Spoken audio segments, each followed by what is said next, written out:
Hola, buenas tardes. Yo soy Antonio López del Hospital Clínico de Barcelona y os voy a explicar la anatomía vascular de macizo facial y cuello. Los puntos más importantes. En este caso, estudiaremos las variantes y anomalías que pueden simular patología, que justifican un cuadro clínico o que es necesario conocer e informar previamente a cualquier tipo de cirugía de cabeza y cuello. Primero iremos con los simuladores. Vamos a estudiar estos cuatro fundamentales puntos en el que vemos primero la hipoplasia o agenesia de la carótida interna y el gran simulador de una estenosis ateromatosa suboclusiva, la arteria aberrante carótico-timpánica y su diferencia con el paraganglioma timpánico y cómo puede simular esa entidad, un seno intracavernoso dilatado y el diagnóstico erróneo de un microadenoma hipofisario. Y luego veremos un grupo de conexiones de circulación anterior y posterior que nos puede dar la impresión de que hay estenosis o oclusiones de la arteria basilar por debajo de esa conexión. En primer lugar veremos la hipoplasia o agenesia de la carótida interna. En este MIP sagital de un angiotac tanto extra como intracraneal vemos como la carótida común sigue con la rama de la carótida externa, pero a partir de aquí del teórico bulbo carotidio no se origina la carótida interna. Cuando vemos la circulación intracraneal vemos que digamos que está solucionada sin ese eje carotidio. El eje carotidio derecho irriga la arteria cerebral media derecha y las dos cerebrales anteriores, y desde la circulación vertebrobasilar donde hay irrigación a las dos cerebrales posteriores y por esta comunicante posterior que estaría invertida hacia la arteria cerebral media izquierda. Cuando vemos la base de cráneo, tanto en el estudio de TAC como en un estudio de CAI, se puede ver cómo tiene un canal carotidio derecho normal y un canal carotidio izquierdo hipoplásico. En este caso estaríamos ante una hipoplasia o agenesia de la carótida interna y este tipo de anomalías vasculares se asocian a un aumento de la incidencia de aneurismas cerebrales, teniendo en cuenta que se compensa la circulación intracraneal con el resto de arterias del polígono. Y el aumento de la presión en estas zonas de estrés se asocia a la existencia de aneurisma.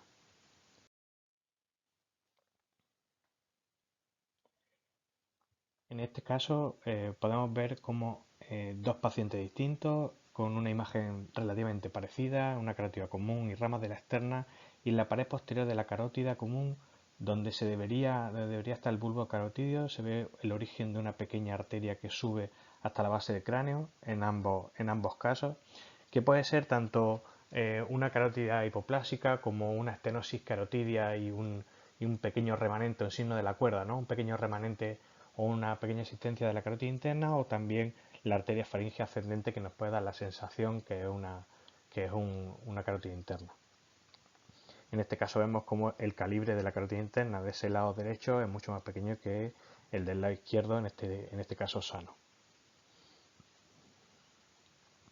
Cuando estudiamos la base del cráneo, vemos que realmente dos imágenes de angiotac relativamente parecidas se correlacionan, o digamos que podemos ver dos hallazgos distintos. Una base de cráneo con un canal carotidio hipoplásico o un canal carotidio normal. Esto sería una circunstancia normal, canal carotidio normal y arteria carótida interna de un tamaño normal, y sin embargo nos podemos encontrar con estas dos imágenes. Un canal carotidio hipoplásico, estaríamos hablando de esa hipoplasia o agenesia de la carótida interna, o un canal carotidio normal con una pequeña línea que sería la carótida interna o incluso una discontinuidad de la misma. En este caso estaríamos hablando de una estenosis carotidia ateromatosa con una arteria carótida interna suboclusiva o signo de la cuerda. Aquí vemos otro caso de hipoplasia de carótida interna, derecha en este caso. Vemos como el canal carotidio izquierdo es normal y la arteria es normal en todos sus trayectos. Es verdad que tiene placas ateromatosas parcialmente calcificadas en todo el trayecto cavernoso y supraclinoideo, pero sin estenosis secundaria. Y en este caso, en la carótida interna izquierda está disminuida de calibre y todo el canal carotidio también está disminuido de calibre. En este caso estaríamos ante una hipoplasia de la arteria carótida interna. En la radiografía vemos esa imagen de una pequeña rama que sube vertical desde la pared posterior, en este caso sería la arteria faríngea ascendente, pero cuando estudiamos el lateral, una arteriografía de la carótida común en el lateral, vemos toda la rama de la carótida externa y como una pequeña rama que va subiendo desde el canal petroso y en fases más avanzadas o más retrasadas vemos como la carótida interna hipoplásica en este caso se va rellenando, dando irrigación prácticamente solo a la arteria oftálmica. Y eso lo podemos ver en la carótida interna. Tenemos esa hipoplasia con ese canal carotidio. Pero ¿qué pasa con la arteria vertebral? ¿Cómo podemos saber si una arteria vertebral hipoplásica o realmente responde a algún tipo de patología vascular, ¿no? En este caso es un paciente con un síndrome de Wallenberg izquierdo que llega a la urgencia y en el estudio de AngioTAC vemos cómo hay una carótida vertebral, perdón, una arteria vertebral derecha de tamaño normal y una arteria vertebral izquierda de pequeño tamaño. Pero realmente en el estudio de AngioTAC solo estamos viendo la luz, solo vemos la luz arterial y en este caso podría ser realmente una hipoplasia. Necesitaríamos, lo mismo que en la carótida, necesitaríamos un canal carotidio o necesitaríamos algún marcador que nos indicara que esa arteria es hipoplásica y no tiene patología realmente. En este caso no tenemos un canal carotidio, pero sí tenemos, digamos, el borde externo de la arteria. En este caso tenemos la vertebral derecha, eh, eh, digamos, de un tamaño normal y la vertebral izquierda incluso un poquito más aumentado de calibre. Pero cuando le ponemos contraste, realmente la luz vascular es muy pequeña. En este caso no tenemos un canal óseo, pero sí tenemos un margen externo de la arteria que nos indica cuál es el tamaño normal de esa arteria. En este caso es una arteria de tamaño normal que ha sufrido una disección, como vemos en la resonancia. Vemos que tiene el artefacto de hemosiderina en la pared y en FLAIR tiene esa hiperintensidad concéntrica de la pared arterial. En este caso se ha producido una disección de la arteria vertebral con una lesión isquémica aguda laterovulvar izquierda, que es la que justifica el síndrome de Wallenberg del paciente. Importante que correlacionemos tanto la luz vascular como el margen arterial para ver si estamos ante una arteria hipoplásica o estamos ante una arteria de tamaño normal que ha sufrido algún tipo de patología, como una disección, una placa carotidia, un tumbo suboclusivo, parcialmente recanalizado, etc. Pasamos a la arteria aberrante caroticotimpánica. Esta la veremos en los distintos apartados porque pueden tanto simular patología, pueden justificar un cuadro clínico como un tinnitus pulsátil y también es importante de cara a la cirugía de oído medio o de cualquier otra lesión en el peñasco del temporal. En este caso se produce una ausencia del regreso de esta conexión caroticotimpánica, con lo que el canal petroso, que usualmente es vertical ascendente con una rodilla anterior y horizontalizado, lo vemos como pierde esa conformación normal y está horizontalizado en todo su trayecto, teniendo ese codo de la carótida interna dentro del oído medio. En los estudios de base de cráneo podemos ver cómo el canal carotidio viene hasta el oído medio para realizar el codo de la arteria desde donde sale de la base de cráneo para llegar hasta el bulbo carotidio. En este caso, un canal carotidio normal y otro canal carotidio aberrante en el que se observa una masa de parte blanda que va desde el canal carotidio normal hasta el oído medio. En este caso es muy importante hacer el diagnóstico diferencial con un paraganglioma timpánico. Ten en cuenta que los paragangliomas también son hipercaptantes y nos puede hacer confundir esa gran captación con realmente la existencia de una arteria aberrante. Y lo que tenemos que fijarnos prácticamente es si hay algún tipo de separación entre el canal carotidio y la lesión de parte blanda, entre el canal carotidio y la lesión de parte blanda. En este caso sí hay una separación entre ambas estructuras y en la existencia de una arteria aberrante carótico-timpánica no se ve esa separación.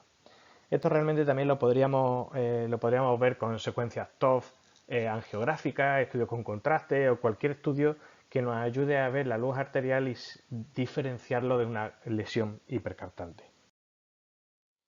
Fijaros que cómo de importantes son estas dos anomalías que están en la carátula y en el reverso del libro de angiografía cerebral, ¿no? Veis cómo está aquí la arteria aberrante carótico-timpánica en la carátula y cómo en la parte de atrás está la hipoplasia o genesia de la carótida interna.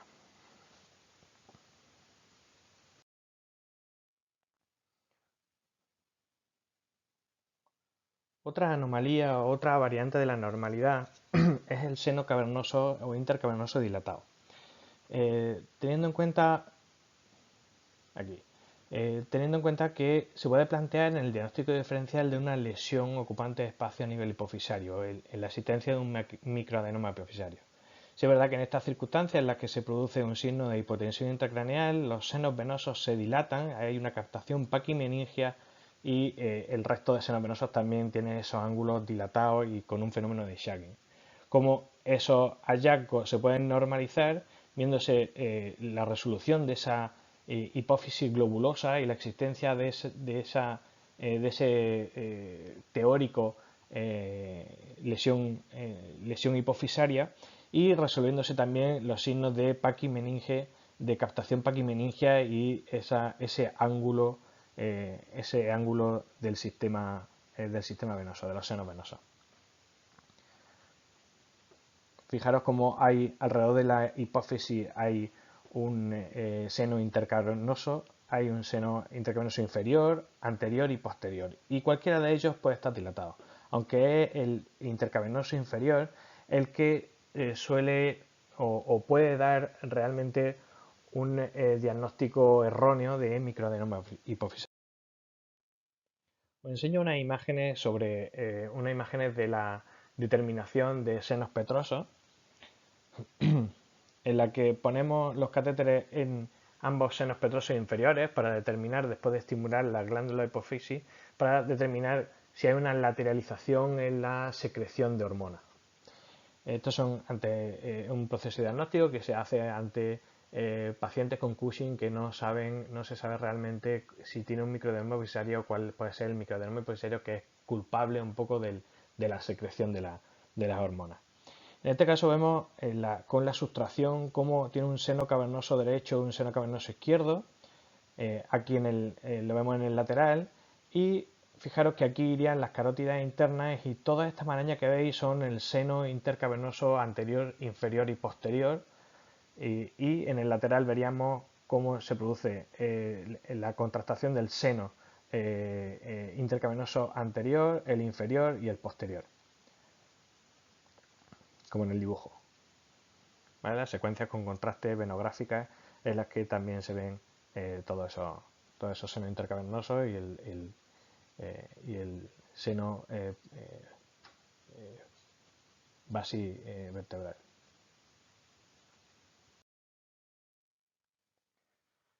Y ahora entramos en un grupo de conexiones entre la circulación anterior y posterior que se pueden producir tanto en entre la carótida interna y la circulación posterior como en la carótida externa y la circulación posterior.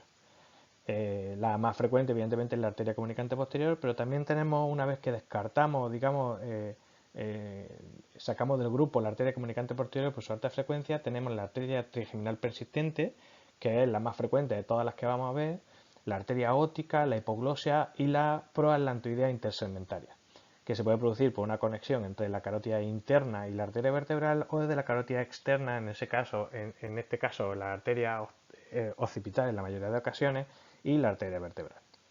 Cualquiera de estas conexiones son conexiones que se producen a nivel embriológico y que pueden no regresar, y si cualquiera de estas conexiones no regresa, la veremos como conexiones arteriales y veremos como la arteria basilar proximal a esa conexión es de menor calibre.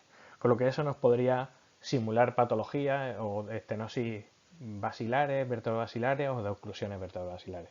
Por eso es importante conocerlas, simplemente saber que están ahí. En un momento dado, si vemos algo que es extraño y que tiene una conexión arterial entre la carótida interna y la basilar, buscar cuál es esa conexión y ver si es eso lo que el diagnóstico del paciente. En este caso vemos una conexión arterial. Realmente también habría que hacer el diagnóstico diferencial con una malformación arteriovenosa porque digamos que son vasos anómalos que no estamos acostumbrados a ver, pero realmente cuando hacemos las reconstrucciones o cuando vemos y seguimos cada uno de los trayectos arteriales, vemos que hay una conexión entre la carótida interna y la basilar. Y aquí os enseño un caso en el que realmente cabe la duda de si esa arteria basilar es pequeña, hipoplásica o está ateromatosa, ocluida, etcétera. Cuando cogemos, aquí vemos la arteria trigeminal persistente en este paciente y cuando hacemos cortes de abajo arriba hay un momento dado que incluso vemos cómo desaparece la arteria basilar. En las reconstrucciones podemos ver la entrada o esa trigeminal persistente hasta el tercio medio por debajo de las arterias cerebelosas superiores y cómo más abajo la arteria basilar está presente, aunque hipoplásica, con la salida de la AICA y de la pica de ese lado derecho e izquierdo. En este caso es importante conocer estas conexiones para reconocer que proximalmente nos solemos encontrar con arterias basilares de pequeño calibre hipoplásicas que no necesariamente tienen que estar ocluidas ni estenosadas. Vamos con el segundo gran grupo, que son esas variantes de anomalías que pueden justificar un caso clínico. Son esos justificadores. Y veremos de nuevo esas conexiones entre la circulación anterior y posterior y la justificación de cualquier tipo de infarto multiterritorial, los bucles en la arteria carótida interna y su asociación con las disecciones y las anomalías vasculares y su asociación con el tinnitus pulsátil. Realmente, para hablar de justificador del ictus estamos hablando de cuál es su etiología, la etiología de infartos multiterritoriales. Vamos a explicarlo, voy a explicar qué quiero decir con el justificador de un ictus.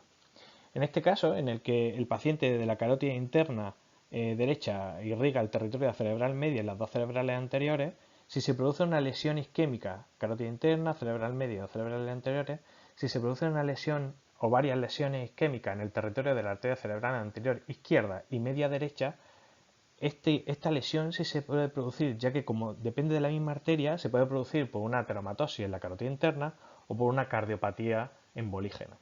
Sin embargo, si se produjeran distintas lesiones isquémicas agudas en el territorio cerebral anterior izquierda y la media izquierda, realmente todo esto no pertenece a la misma arteria. No se puede justificar con una lesión en la misma arteria, ya que habría émbolos que tendrían que ir por la carótida interna izquierda al territorio cerebral media izquierda y otros émbolos que deberían venir de la carótida interna derecha hasta la cerebral anterior izquierda.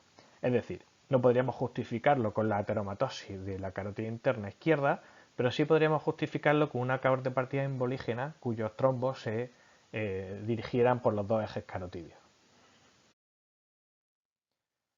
Igual que esa justificación, tenemos que saber detectar o diagnosticar las distintas conexiones que puede haber entre la circulación anterior y posterior para hacer la justificación de esos infartos.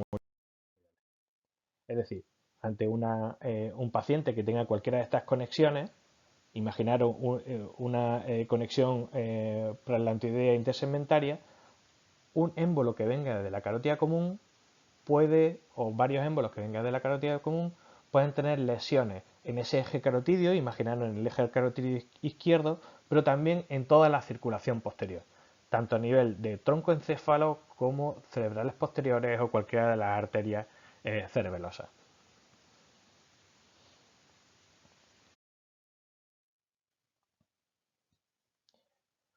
En este caso, un trombo suboclusivo parcialmente recanalizado de la carótida común izquierda, teniendo en cuenta que el paciente tenía esa conexión trigeminal persistente, podríamos justificar cualquier lesión, tanto a nivel del eje carotídeo izquierdo como de la arteria basilar y ambas cerebrales posteriores, teniendo en cuenta que una rotura de esta placa o de este émbolo puede irse tanto por la carótida interna a la cerebral media y cerebrales anteriores como a la basilar y a ambas cerebrales posteriores. Ahí tenéis la correlación con la arteriografía y cómo en una serie angiográfica desde la carótida común izquierda se ve la arteria externa, la arteria carótida externa izquierda, la interna y por su conexión se ve también el segmento distal de la arteria basilar y la arteria cerebral posterior izquierda. Veis cómo un poco de contraste se dirige hacia la arteria basilar más hipoplásica proximal a la zona de la conexión y irriga, incluso un poco de contraste, irriga esa arteria cerebelosa anteroinferior derecha. Se puede ver aquí. En este caso, como habíamos hablado, cualquier conexión, perdón, cualquier lesión ateromatosa en la carótida común o sobre el bulbo podría afectar a todos esos territorios si el paciente tiene una de estas conexiones remanentes. Y es importante también fijarse en la carótida externa por la entidad intersegmentaria que depende de esa conexión entre la arteria occipital y la carótida interna y la arteria occipital y la arteria vertebral, puesto que en ocasiones tenemos estenosis carotidia que al hacer la angioplastia o la endarterectomía o la colocación de un stent de 8 nivel se produce la oclusión de la carótida externa. En condiciones normales, sin que haya este tipo de conexiones, entre la carótida externa y la arteria vertebral y basilar, no habría ningún problema. Es decir, tú tienes una estenosis en el origen de la arteria carótida interna, que es tratable, que hace una angioplastia y una colocación de un stent, y la arteria carótida externa, que puede estar afectada por esa placa teromatosa, en ocasiones se puede tapar, se puede cerrar. No hay ningún problema si no tiene este tipo de conexiones, no hay ningún problema porque el territorio, digamos que el territorio que riga esa carótida externa es suplido por la arteria carótida externa del otro lado y también por conexiones musculares que pueda tener por el tronco tiroides o cualquier otra arteria que vaya al cuello. Sin embargo, si tenemos este tipo de conexiones directas entre la arteria occipital y la arteria vertebral, deberíamos tener cuidado a la hora de hacer cualquier tratamiento en el bulbo carotidio, ¿no? asegurando la permeabilidad tanto de la carótida interna como de la carótida externa. En cuanto a los bucles y su asociación con las disecciones, yo creo que es muy importante fijarse tanto en el estudio del código ictus del paciente en agudo como el paciente que nos refieren para estudiar de forma programada porque ha tenido antes una lesión isquémica. Y tenemos distintas imágenes de bucles, de coiling o kinking de la arteria carótida interna a partir de su origen. Sobre todo en el segmento cervical, ¿no? A partir del segmento petroso ya está, digamos que tiene un marco óseo que le impide hacer este tipo de giros, este tipo de bucles. Ahí tenemos algunas imágenes muy bonitas de este artículo de Nagata y vemos cómo se puede producir cualquier tipo de disección con oclusión, como se puede producir en fase aguda o en fase subaguda una disección con la formación de pseudoaneurisma, ¿no? En este caso aquí tenemos un kinking de la arteria carótida interna desde su origen y vemos cómo se asocia a la formación de un pseudoaneurisma en esa localización. Es muy importante hacer estudios MIP o reconstrucciones MIP para detectar patología, pero una vez que ya la hemos detectado, para caracterizar y, por ejemplo, determinar cuál es el cuello real de ese aneurisma, yo creo que es importante coger las imágenes fuentes, esos cortes finos o realizar este tipo de reconstrucciones que, digamos, evitan que se sume todo este contraste entre el pseudoaneurisma y la carótida interna, viéndose realmente cuál es el cuello del aneurisma. Esto lo mismo nos pasa a nivel extracraneal como a nivel intracraneal, en el que es muy importante completar el estudio o la detección de aneurismas con un MIP de 10-15 milímetros, realizar luego un estudio pormenorizado con las imágenes fuente para realmente ver el tamaño del cuello del aneurisma y su relación con la arteria y con el saco. Y vemos otro caso en el que digamos que nos ayuda a saber qué ha pasado en este paciente, porque se ha ocluido esa carótida interna izquierda, viendo la existencia de esos coiling o esos kinking en ambas arterias carótida internas. En este caso, una vez que se recanaliza y se soluciona la disección, vemos cómo esa carótida interna izquierda se medializa y hace un giro, una curva que digamos que se relaciona en más ocasiones o se asocia en más ocasiones con una disección y una oclusión de la arteria. En cuanto a la anomalía vascular y el tinnitus pulsátil, en esta revisión vemos cómo hay múltiples causas que se asocian al tinnitus pulsátil. Si cogemos solo las vasculares, nos vamos a encontrar con esa arteria carótida interna aberrante, que esa digamos, lesión que hemos visto en un principio, que nos ayudaba a diferenciarla de otro tipo de patología, como pueden ser lesiones hipervasculares.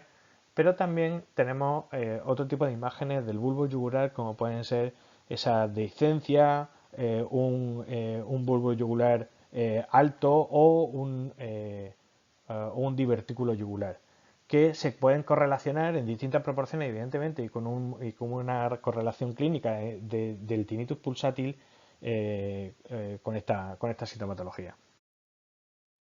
En cuanto a los lupus intravasculares o intracaneliculares, me gusta mucho esta revisión sistemática y este metaanálisis porque diferencia muy bien tanto la existencia de un loop vascular en contacto con el octavo par craneal con la clínica del paciente. Digamos que cuando hay pérdida de la audición unilateral o tinnitus no pulsátil, realmente los pacientes o los distintos estudios no son claros a la hora de encontrar una correlación entre estos loops arteriales dentro del CAI y este tipo de clínica, pero cuando se correlaciona con el tinnitus pulsátil, sí es altamente sugestiva de que sea la causa, ¿no? Con unas O-ratios en estos dos estudios de 50 y 70, ¿no? Con un intervalo de confianza de 6 a 570 y de 10 a 820. Realmente, si la clínica del paciente es un tinnitus pulsátil y vemos un loop arterial dentro del CAI, probablemente esa sea la causa de la sintomatología, pero si lo que estamos estudiando es un tinnitus no pulsátil o una pérdida de la audición neurosensorial, probablemente no sea la causa del cuadro. Y en este último grupo, realmente algunas de estas imágenes ya las hemos visto, pero quiero enseñar algunas imágenes sobre patologías que debemos, o variantes, anomalías vasculares que debemos conocer, ¿no? Sobre todo, de nuevo, esa arteria aberrante carótico-timpánica, la aberrante en el seno esfenoidal y arterias carótidas retrofaringeas o kissing carotids.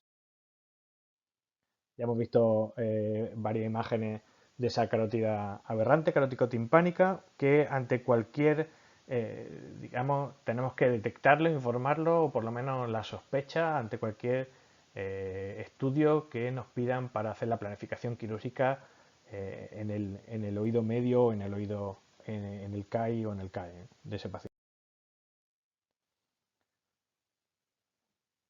Otra variante importante, aunque poco frecuente, realmente no he encontrado muchas imágenes, yo no tengo ningún caso y este es el único caso que encontré en la literatura, esa variante en la que la carótida interna digamos, tiene un trayecto aberrante en la pared posterior del seno esfenoidal.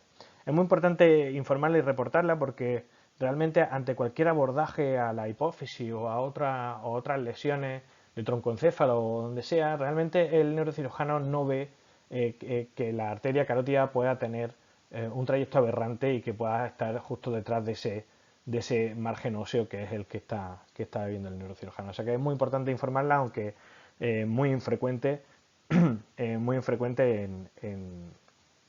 la práctica asistencial.